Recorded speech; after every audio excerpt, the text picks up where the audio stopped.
Hello everyone. तो आज हम बात करेंगे how to crack UGC NET law exam, जिसमें हम बात करेंगे कि हमारी स्ट्रैटेजी क्या होनी चाहिए, हमारा सिलेबस क्या है और हमारी प्रेपरेशन किसके अकॉर्डिंग होनी चाहिए। अब अगर हम एग्जाम पैटर्न की बात करें तो दो पेपर्स होते हैं, पेपर 1 और पेपर 2। जो पेपर 1 है वो इंक्लूड करता है 50 क्वेश्चंस और पेपर 2 इंक्लूड करता है 100 क्वेश्चंस। जो पेपर 1 का पैटर्न है it is going to be same for all subjects, और जो सिलेबस है वो भी सेम है सभी सब्जेक्ट्स के लिए। और जो पेपर 2 है वो हमारा सब्जेक्ट ओरिएंटेड है। जैसे हमारा सब्जेक्ट है लॉ, तो इसमें आपसे 100 क्वेश्चंस पूछे जाएंगे लॉ से रिलेटेड, और लॉ का सिलेबस भी प्रिस्क्राइब्ड है। हर एक क्वेश्चन के 2 मार्क्स होते हैं, तो total marks of this paper is 300 और कोई नेगेटिव मार्किंग नहीं है अभी तक। मे बी इन फ्यूचर वाले आने वाले नेट एग्जाम्स में नेगेटिव मार्किंग इंक्लूड हो जाए, but for now the good news is कि नेगेटिव मार्किंग नहीं है।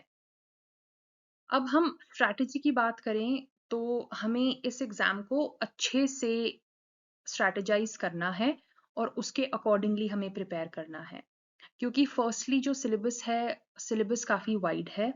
अगर हम पेपर 1 की बात भी करें, अगर है उसमें 50 क्वेश्चंस तो देर आर 10 यूनिट्स और हर एक यूनिट से 5 क्वेश्चंस, राउंड अबाउट 5 क्वेश्चंस पूछे जाते हैं, तो वो भी अच्छे से प्रिपेयर करना ज़रूरी है। रही बात पेपर 2 की, तो अगर हम लॉ की बात करें तो काफ़ी सब्जेक्ट्स कवर्ड है उसके अंडर, तो हमें एक अच्छी स्ट्रैटेजी बनानी है ताकि हम सारे सब्जेक्ट्स को भी कवर कर पाएं और उसके अकॉर्डिंगली अपना जो पेपर है वो अटेम्प्ट करें। सेकेंडली एमसीक्यू बेस्ड पैटर्न है, और एमसीक्यूज में डायरेक्ट क्वेश्चंस अब के टाइम में बहुत ज़्यादा कम है, स्टेटमेंट असर्शंस वाले क्वेश्चंस ज़्यादा है, क्रोनोलॉजिकल बेस्ड क्वेश्चंस ज़्यादा है, मैच द कॉलम्स क्वेश्चंस पूछे जाते हैं। और अगर अब देखें तो आपको कॉन्सेप्ट क्लैरिटी होना ज़्यादा ज़रूरी है। हमें क्रैम नहीं करना है कुछ भी, हमें रट्टा नहीं लगाना है, हमें बस चीज़ों को समझना है एंड अपने क्वेश्चंस को एलिमिनेशन मेथड से बेटर वे में सॉल्व करना है। देन केस लॉज का पता होना बहुत ज़रूरी है, कौन से ईयर में कौन सा केस हुआ है, ठीक है, उसमें क्या हेल्ड हुआ, क्या क्या चीज़ें थी जो डिस्कस हुई है। तो ऐसे क्वेश्चंस पूछे जा रहे हैं। और इसमें अगर हम बात करें लैंडमार्क केस लॉज की, तो लैंडमार्क क्वेश्चंस केस लॉज तो पूछे ही जाते हैं, बट करंटली भी जो जो चीज़ें हो रही है उसकी नॉलेज होना भी इट इज़ वेरी इंपॉर्टेंट। तो हमें concept clarity plus case law की नॉलेज होना इज़ वेरी इंपॉर्टेंट। और अगर हम बात करें रिपीटेड क्वेश्चंस जो है, हमारे जो प्रीवियस ईयर क्वेश्चंस है, उसकी जो रेशियो है currently it is not that much. तो हमें एक एनालिसिस तो मिल जाता है कि पीछे क्या चीज़ें पूछी गई है, बट अगर अभी हम देखें 2017, 18, 19 इनके क्वेश्चन पेपर्स को अगर हम अभी के क्वेश्चन पेपर्स से कंपेयर करेंगे तो they are very different. But हाँ, लास्ट के 3-4 अटेम्प्ट्स जो नेट के हुए हैं उसमें हमारे क्वेश्चंस कैसे रहे हैं, हम डेफिनेटली उसको देख सकते हैं ताकि हमें एक आइडिया लगे कि कैसे क्वेश्चंस पूछे जा रहे हैं। तो इस पेपर को अगर हमें क्लियर करना है तो हमें स्मार्ट वर्क करने की ज़रूरत है, और हमें बहुत हार्ड स्टडी नहीं करनी है। हमें हर सब्जेक्ट को बिल्कुल रट्टा लगाना है, हर चीज़ को बिल्कुल ऐसे दिमाग में डाल के रखना है, ऐसे नहीं करना है। हमें स्मार्टली सिलेबस को कवर करना है और स्मार्टली इस पेपर को अटेम्प्ट करना है, and we can definitely clear this exam. अब अगर हम पेपर 1 की बात करें, तो जो पेपर 1 है वो बहुत ही हाई स्कोरिंग पेपर माना जाता है, और अगर आपका पेपर 1 का स्कोर बहुत अच्छा रहे तो उस सिचुएशन में अगर हमारा पेपर 1 अच्छे से अटेम्प्ट हो जाए तो पेपर 2 में अगर आपका हल्का सा स्कोर कम भी हो जाता है तो आपका यूजीसी नेट तो क्लियर हो जाता है। मे बी आप जेआरएफ क्लियर करने से रह जाओ, लेकिन नेट तो आप क्लियर कर पाते हो। लेकिन अगर पेपर 1 आपका बहुत बुरा जाए एंड पेपर 2 आपका बहुत अमेजिंग जाए तो आपका स्कोर बहुत ज़्यादा इम्पैक्ट होता है। तो इस सिचुएशन में हमें अपना जो पेपर 1 है उसको काफ़ी स्ट्रॉन्ग रखना है। और जो पेपर 1 है उसमें आपके 5 मार्क्स, जो 5 क्वेश्चंस है वो डेटा इंटरप्रिटेशन के हैं। अगर आप डेटा इंटरप्रिटेशन के क्वेश्चंस भी देखोगे तो पहले वाले और अब वाले डेटा इंटरप्रिटेशन में बहुत ज़्यादा डिफरेंस है। अब हमारा मिसिंग डेटा इंटरप्रिटेशन आने लगा है, जिसमें यूनिट्स आर मिसिंग, पहले आपको वो फिल करना है एंड देन बाकी क्वेश्चंस को सॉर्ट आउट करना है। तो धीरे धीरे मतलब जो इस एग्जाम का पैटर्न है, it is slowly changing, but वो आपके ब्रेन को उसी वे में इवेल्युएट करता है। ठीक है, तो ऐसा नहीं है कि it is becoming tougher day by day, no it is not, but हाँ, जैसी पैटर्न्स अब सिचुएशंस अब जो आ रही है, अगर हम रेगुलरली प्रैक्टिस करें और कंसिस्टेंट रहें तो हम इस एग्जाम को आसानी से क्लियर कर सकते हैं। ठीक है, और इसमें हमें जिन यूनिट्स पे फोकस रखना है, दैट इज टीचिंग एप्टीट्यूड। ठीक है, हमें रिसर्च मेथोडोलॉजी, अगर आप मास्टर्स के स्टूडेंट हो तो रिसर्च तो आप ऑब्वियसली पढ़ते ही हो अपने मास्टर्स में। अगर if you are doing your LLM तो हम रिसर्च उसमें कवर करते हैं, एंड मोस्टली वही टॉपिक्स है जो हम रिसर्च में कवर कर रहे हैं जो इसमें भी कवर होंगे। When we talk about logical reasoning, that requires practice, हमें प्रैक्टिस चाहिए, एंड लॉजिकल रीजनिंग में हमारा इंडियन लॉजिक भी आता है, जिससे भी क्वेश्चंस पूछे जाते हैं, तो उसकी नॉलेज होना भी जरूरी है। आईसीटी है, जो भी हमारा कंप्यूटर टेक्नोलॉजी और जो भी टेक्नोलॉजिकल एडवांसमेंट्स हो रहे हैं, उसकी नॉलेज होना is very important. And 5 questions are from reading comprehension, एक पैराग्राफ दिया जाता है, उससे 5 क्वेश्चंस पूछे जाते हैं, and that is the easiest to score. अब इसमें हमने पेपर 1 में अपना टारगेट लेके चलना है कि हमें 70 to 80 मार्क्स हमारे आ जाएं। तो अगर हम इससे ज्यादा आते हैं तो definitely that is very good, but 70 to 80 target लेके हमने अपना चलना है। ठीक है, तो अगर हम इतना टारगेट लेके चल रहे हैं तो अब हम इसमें हमें अपना स्मार्ट वर्क करना है कि हमें अपने कैसे क्वेश्चंस को सॉल्व करना है ताकि हमारा इतना टारगेट अचीव हो जाए। Then we will talk about paper 2। अब जो पेपर 2 है उसमें मोस्टली क्या क्या चीजें ये कवर कर रहा है यूजीसी नेट लॉ। ठीक है, तो इसमें public law, private law, criminal law, international law और जो भी इमर्जिंग एरियाज है, चाहे हम टेक्नोलॉजी से रिलेटेड कर दें, चाहे हम अब क्रिमिनल लॉ में जो भी अमेंडमेंट्स है वो सब आ रही है, लेबर लॉ में जो जो भी हमारे अमेंडमेंट्स है वो सब आर इंक्लूडेड। अगर हमने इसका एनालिसिस करना है कि हमारा जो पेपर 2 का सिलेबस है वो किस पे जाता है, तो इसमें हमने प्रायोरिटी वाइज चलना है। जैसे हम इसको tier 1, tier 2 and tier 3 subjects में डिवाइड करेंगे। अब जो टीयर 1 सब्जेक्ट्स है ये हमें मास्टर करने ही करने हैं।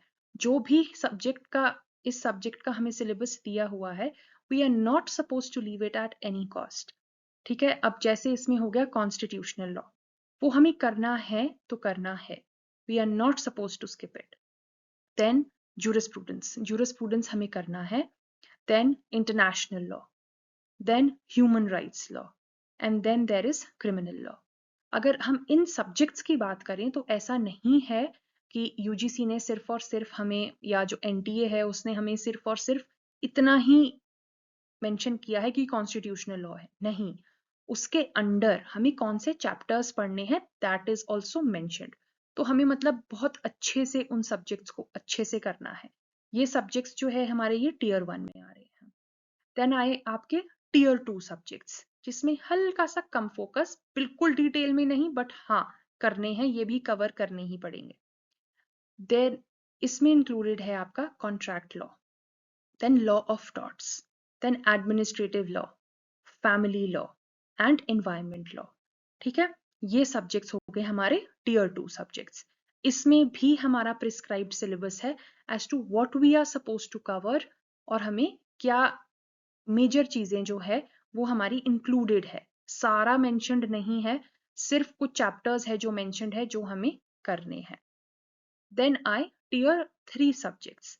अब टीयर 3 में हम एक सिलेक्टिव स्टडी लेके चल सकते हैं। ठीक है, जैसे लेबर लॉ है, कंपनी लॉ है, आईपीआर है, साइबर लॉ है। अब अगर हम इसमें आईपीआर की बात करें तो आईपीआर में ऐसे एक्ट्स मेंशन्ड है, बट उसके विद इन हमें क्या करना है हमें नहीं पता। ठीक है, चाहे हम पेटेंट की बात करें, चाहे हम ज्योग्राफिकल इंडिकेशन की बात करें, चाहे हम कॉपीराइट लॉ की बात करें, तो स्पेसिफिक सिलेबस उसके अंडर मेंशन्ड नहीं है।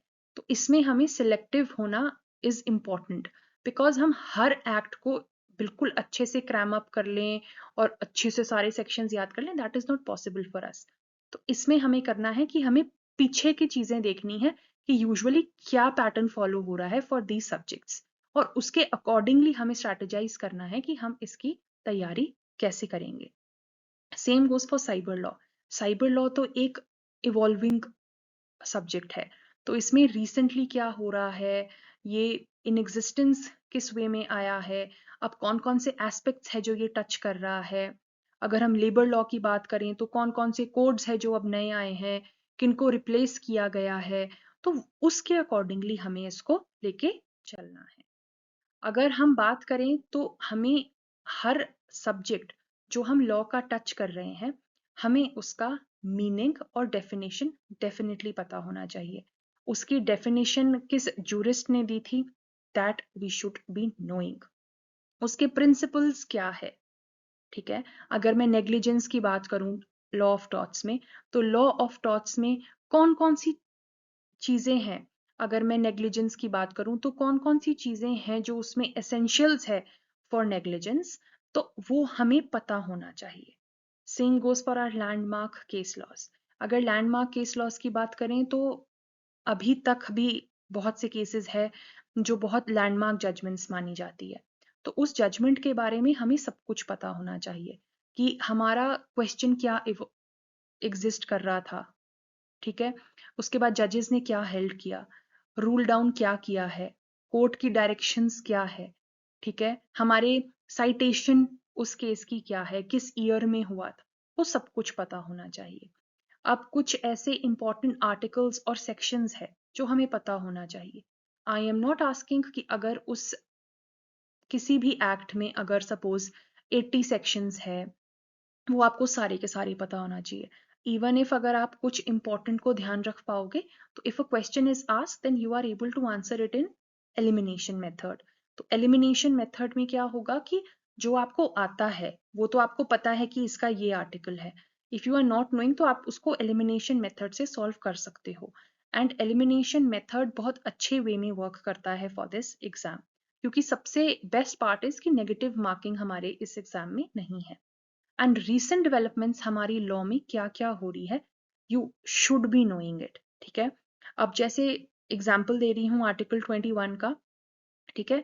तो अब जैसे रिसेंटली है, तो अब recently Jaya Thakur versus government of India, इस केस में इट हैज बीन हेल्ड कि आपका right to menstrual health is included in article 21। तो ये एक रीसेंट चीज है जो अभी हुई है, लेकिन ऐसा नहीं है कि ये मेरे से एग्जाम में नहीं पूछी जा सकती, मुझसे पूछी जा सकती है। चाहे तो आपसे इस केस लॉ की साइटेशन, चाहे तो आपसे ये पूछा जा सकता है कि इसमें क्या ले डाउन किया कोर्ट ने, तो ये सभी चीजें आपको पता होनी चाहिए, ठीक है। एंड अगर मैं पूछूं कि इसमें कौन, इस केस लॉ में कौन से आर्टिकल्स इन्वॉल्व थे, आर्टिकल 21 था, 21A था, आर्टिकल 14 था, तो may be they give you these 3 options and they ask you a question कि all 3 were involved or just 1 was involved or 2 were involved, तो आपको पता तो होना चाहिए ना कि इसमें हमसे क्या पूछा जा रहा है और इसमें हमने क्या पढ़ा था। तो रिसेंटली डेवलपमेंट्स जो भी चल रही है वो आपको सारी की सारी पता होनी चाहिए। एंड विद दीज थिंग्स, अगर if you keep these things in mind, definitely आप इस एग्जाम को क्रैक कर सकते हो। एंड फ्रॉम माई एक्सपीरियंस, जब मैंने ये क्रैक किया था तो obviously some minor law subjects were given weightage, जैसे कि आईपीआर से बहुत क्वेश्चंस पूछे गए थे when I attempted my UGC NET exam, but I had prepared that subject as well. तो मुझे उस वक्त जब वो पूछा गया तो मुझसे ऐसा फील नहीं हुआ कि अरे मुझसे, क्योंकि हर सब्जेक्ट को कितनी वेटेज मिलेगी that NTA has not prescribed. तो वो कहीं मेंशन्ड नहीं है कि कॉन्स्टिट्यूशन से 15 क्वेश्चन पूछे जाएंगे या 20। There could be a chance कि अगर मैं आईपीआर की बात करूं तो एक अटेम्प्ट में उससे 2 क्वेश्चन पूछे गए और एक अटेम्प्ट में 15। तो इसलिए हमें स्मार्टली वर्क करना है ताकि हम सब्जेक्ट अपना सारा हर कवर कर पाए, मेजरली चीजों को थोड़ा कवर करके रखें, and when a question is asked तो हम इस पोजीशन में हो कि हम उसको आंसर कर पाए और हमें वो बिल्कुल ही एक फॉरेन सब्जेक्ट जैसा फील ना हो। एंड वन लास्ट थिंग जो डेफिनेटली हमें इस एग्जाम में सक्सेस देगा, दैट इज कंसिस्टेंसी। हमें बहुत कंसिस्टेंटली इस एग्जाम के लिए प्रिपेयर करना है। एंड अगर हम इस एग्जाम को अच्छे से प्रिपेयर करते हैं कंसिस्टेंट रहते हैं, थोड़ा थोड़ा थोड़ा थोड़ा हम syllabus every day we are trying to cover, ठीक है, हम उसके बाद उसके PYQs करें, उसके बाद हम थोड़े और उसके जैसे मॉक टेस्ट जैसा है हम वो अटेम्प्ट करें, तो हम इस एग्जाम को डेफिनेटली क्रैक कर सकते हैं. It is no big deal, and after you crack it तो obviously you are eligible for assistant professor, and if you clear for JRF तो डेफिनेटली फिर आप स्कॉलरशिप भी अवेल कर सकते हो. तो कंसिस्टेंट रहना है, and if you are consistent then definitely it is going to give you a reward at the end. So with this I end this video. Thank you so much.